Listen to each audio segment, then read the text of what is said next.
Good morning mga kabistag. Ako po'y nagagawa kahapon ng ano no. Wala, hindi man siya maklaro. Ano, oatmeal siya. Tapos nilagyan ko ng saging kasi may saging na papabulok na. Inano ko dito.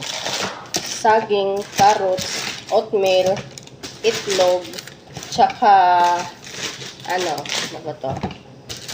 Kaon ka nito, Sai? Kaon ka nito. Kanong oatmeal.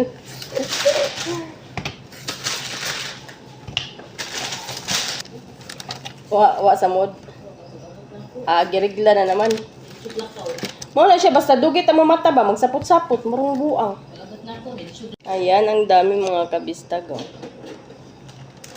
Tsaka ano pala, yung pangbasa niya, gatas, fresh milk, taso lang. Tapos yung eraser ko, yan ang kalalabasan.